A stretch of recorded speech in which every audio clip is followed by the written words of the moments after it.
Hey, Tailblazers! I'm Rebecca Cunningham, and this is Girl Tales, a kids' podcast packed with girl power and stories where every child's voice matters. Now, on to our episode. This is Maryella and the Glass Hill. Enjoy!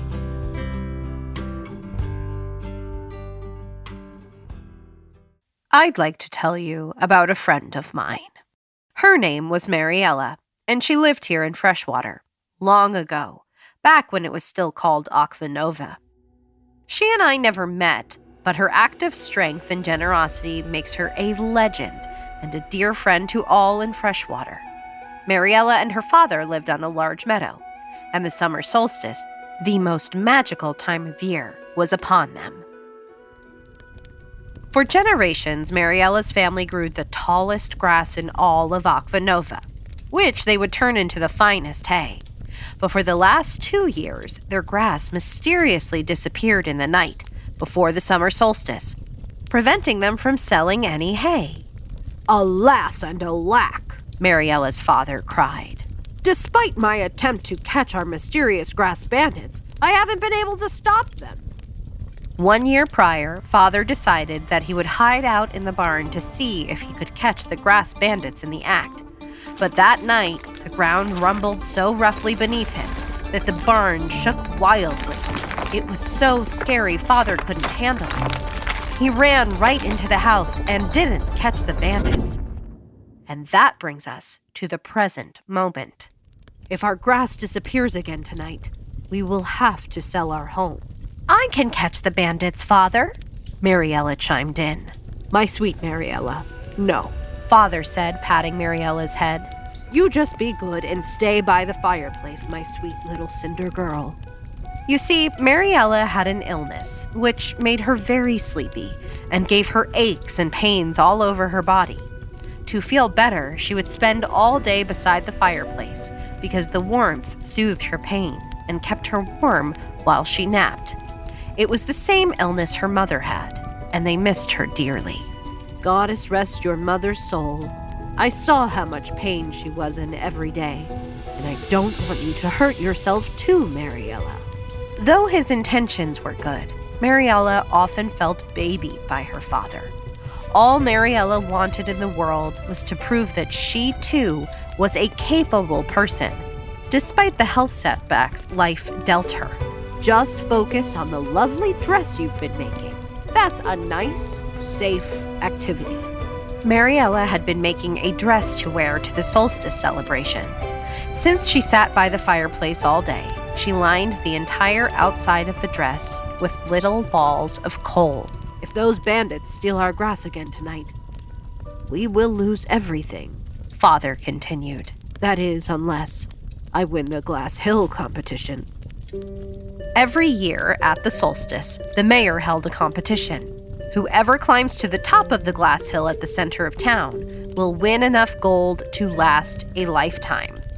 The problem was the glass hill was 300 yards high and 50 yards wide, and it was more slippery than a can of worms in a waterfall.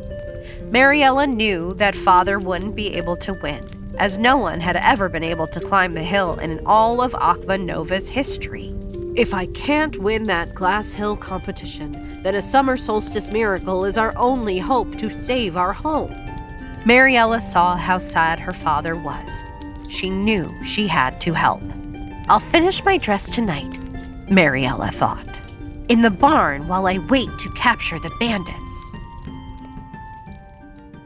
As evening fell, Maryella was wide awake for the first night of her life. She snuck out to the barn, determined to catch those bandits. She was so frightened she would lose her home and felt so helpless that she sewed and sewed and sewed her coal dress together until she finally finished it. For hours, she felt no rumbling. Then, suddenly, she felt a tiny movement beneath her feet. It steadily grew until it shook her around. The barn walls were even shaking. For a moment, she thought the barn would collapse on her. Whoever these bandits were, there were a whole lot of them. and they were strong enough to shake the whole meadow as they stole the grass. Maryella became very afraid. But then she remembered her mother saying, "Maryella, you endure so much pain every day, yet you get up and face it. You are strong and brave. Don't ever forget that." Maryella held her ground. "If I can manage being sick, then I can manage saving my home." She burst out of the barn door to face the bandits head on. And that's when Maryella heard something she never expected. A horse. Well, that's anticlimactic, thought Maryella. She finally saw it. The horse who had eaten all their grass the last 2 years. But it wasn't an ordinary horse. This horse was 20 feet tall. "So you are who's been eating all our grass. The ground rumbled like an earthquake because you're so giant." Maryella looked around, and as the sun began to rise, she saw that the horse had eaten most of the grass. "Oh no, I caught the bandit too late. There's no way we can harvest enough hay this year." The horse neighed playfully and walked right up to Maryella. She lowered her massive head so Maryella could pat her face. "Ah, quit being so friendly and cute. I am very angry with you." The horse lowered its head in shame. "Wait, you understand me?" The horse nodded its head and neighed. "Where is your family?" The giant horse shook its head. "Huh?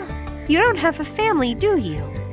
Well, if you promise not to eat all of our grass at our next house, then Father and I can be your family." The horse nodded her head and jumped happily. "Whoa, easy. I think I will name you Ash. Yes, Maryella the Cinder Girl and Ash the Giant Horse. What a great pair we make. But more importantly, Ashley was my mother's name, and my father called her Ash for short. I really miss her." Suddenly, Father rushed from the home in search of Maryella. "Oh, thank goodness you're all right. Whoa, that's a giant horse." "This is our bandit, Father. I caught her." "Maryella, I'm so proud of you. I was too afraid to catch the bandit, but you stuck it out. You are very brave. Unfortunately, we will still have to sell our home because we don't have enough grass to harvest this year." "Not if I have anything to say about it. At the summer solstice celebration, I will ride Ash to the top of the glass hill and win us all the gold we'll ever need." That night, the entire village gathered at the town square to celebrate the summer solstice. Maryella's moment to shine arrived. "It's time to begin the Glass Hill competition," the mayor announced. "The rules are simple. No soaring on an eagle's back, no suction cups, and finally, you may ride a horse up the hill if you so choose. Each contestant will have 2 tries to climb all the way to the top of the hill. Whoever reaches the top first wins enough gold to last a lifetime. On your marks, get set, go." Countless villagers tried their luck at climbing the glass hill, but it was far too steep and far too slippery for anyone to get a foothold.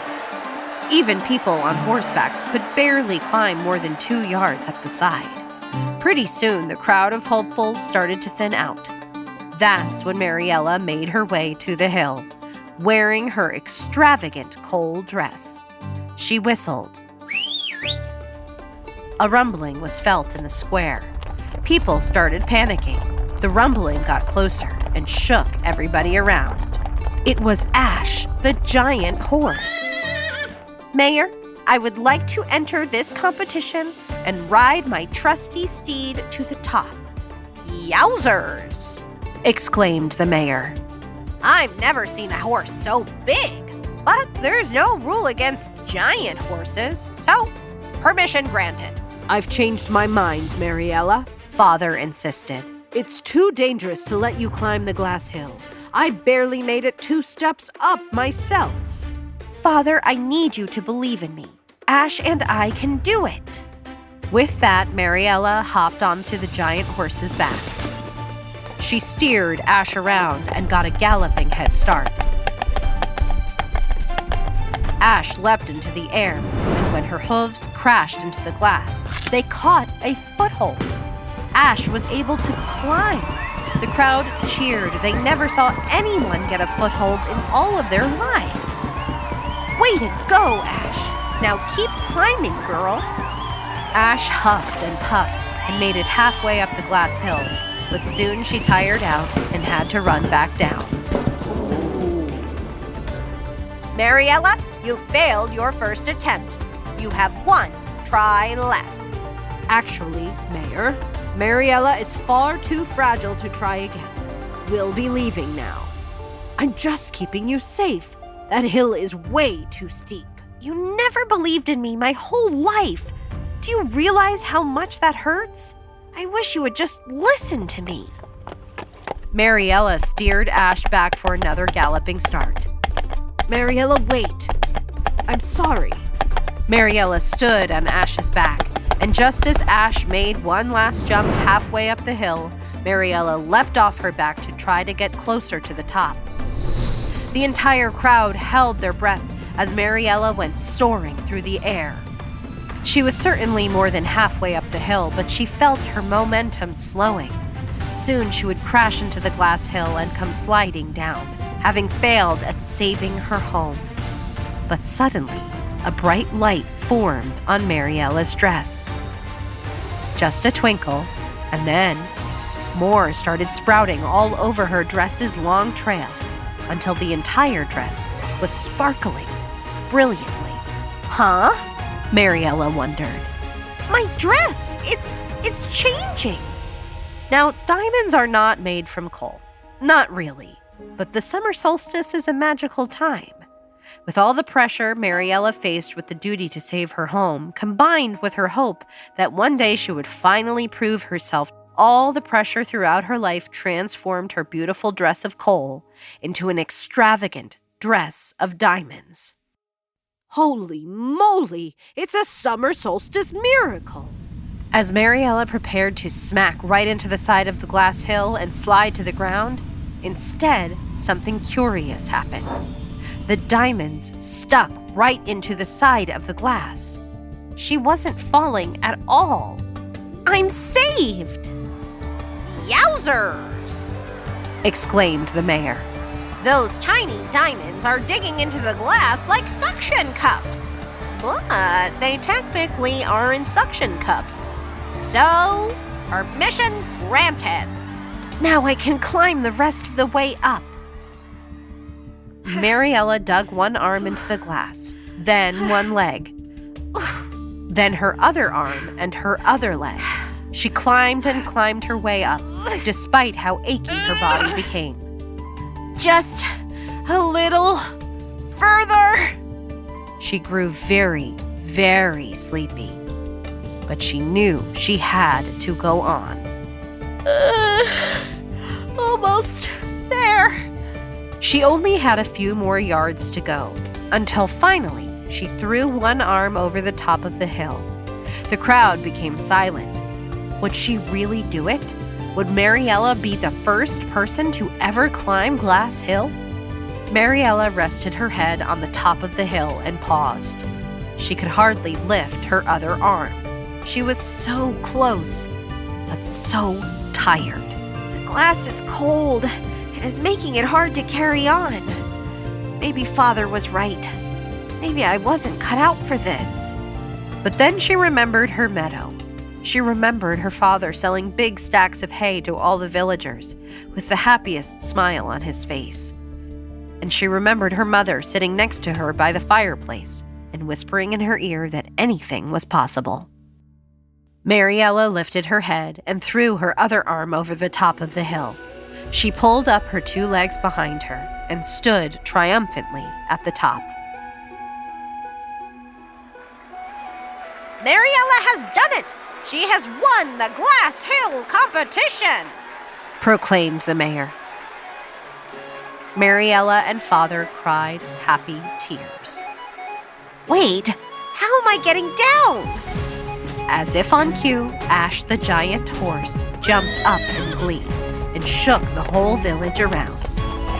Whoa, whoa, whoa! Luckily, Mariella's diamond dress caught her as she flew over the edge. She stuck to the glass and gently lowered herself down. Ash threw Maryella onto her back and carried her triumphantly around the hill. After a few laps, Maryella climbed off the horse and hugged her father. You were incredible! Exclaimed Father. But if I had known your dress would turn into diamonds, I would have just planned to sell that to keep our home, rather than let you try such a dangerous activity. Then again, I should have always believed in you, Maryella. I'm so sorry I've underestimated you. I need to trust you when you say you're capable of doing certain things. I just became so worried when your mother passed that she worked herself too hard. I don't want the same fate for you. I love you so dearly, my child, and I can't imagine my life without you. I love you too, Father. Can you trust me just one more time tonight? Of course, anything. Then trust me when I say I am white. I will need to sleep for a week. They laughed. Then trumpets played. The mayor was to give Maryella her prize.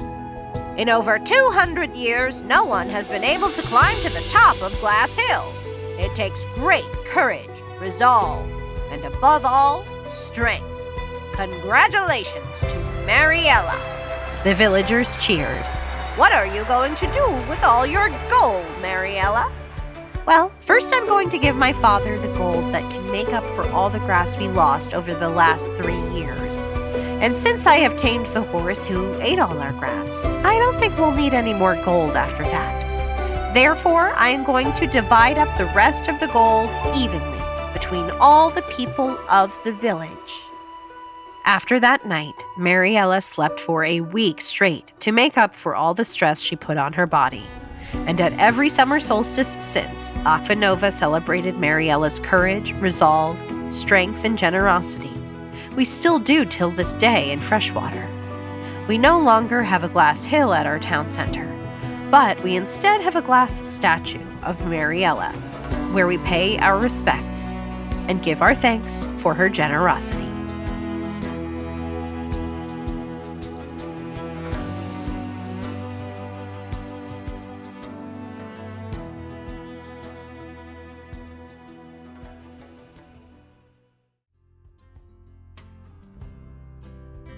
That was Maryella and the Glass Hill, written by Allie Kroeper, performed by Rebecca Cunningham, produced by Megan Bagala, executive produced by yours truly, Rebecca Cunningham.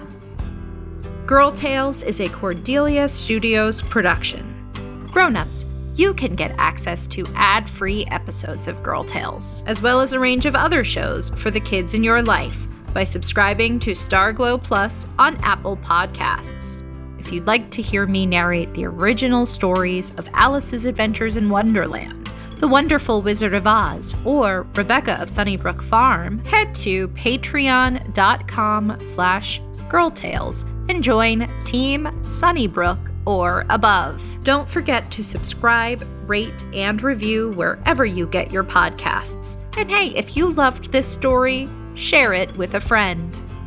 Oh, and remember, I believe in you.